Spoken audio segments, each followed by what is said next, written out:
Volkswagen Passat yang menggunakan DCC absorber datang ke tempat kami sebab ada masalah pada absorber elektroniknya. Jadi owner cakap masa bawa tu ada bunyi dan rasa lembut. Sport mode dan comfort mode tu tak ada beza. Jadi sebab itulah owner terus Roger saya datang, kita buat checking dan terus kita proceed untuk refurbish absorber kereta ni. Jadi pada mulanya kita masuk dekat tester machine untuk kita dapatkan bacaan ground contact. So dekat sini juga boleh tengok depan kiri 28, depan kanan 34, belakang kiri 38 dan belakang kanan 39. So bacaan ground contactnya sebenarnya lebih daripada 20. So sebab itulah comfort dan sport mode tu tak ada beza. Jadi bila kami buka absorber dengan keadaan bacaan ground contact yang terlalu tinggi, kami cuba tekan juga boleh tengok memang terlalu lembut. So macam tak ada apa-apa compression dan rebound dia.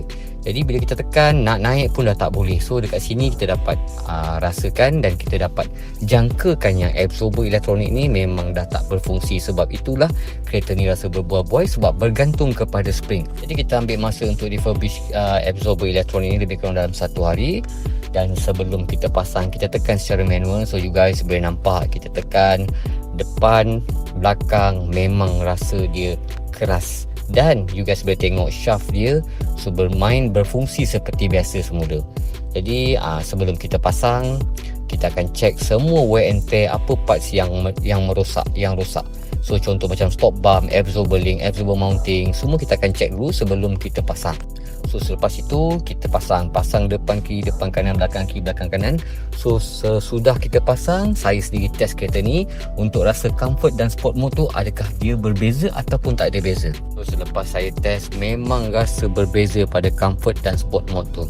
Jadi selepas kita test and then kita nak dapat dan kita nak confirmkan yang absorber ni berbeza bacaan dengan sebelum je. So kita masuk semula dekat tester machine. So you guys kat sini you guys boleh tengok depan kiri 15, depan kanan 12, belakang kiri 18 dan belakang kanan 17. Jadi itulah result untuk Passat yang menggunakan electronic absorber. So kepada you guys kat luar sana yang menggunakan Passat ataupun tak kisah jenis model kereta apa pun yang menggunakan electronic absorber, kalau ada masalah berbuai ataupun ada masalah berbunyi-bunyi absorber tu, nak settlekan, Roger saya dengan cara masuk link di bio ataupun Roger nombor yang tertera di paparan skrin ni. So insyaAllah kita akan jumpa lagi dalam video seterusnya. Yang paling penting guys, kekalkan original absorber. Dan jumpa lagi Raiba Auto Whack the Corner.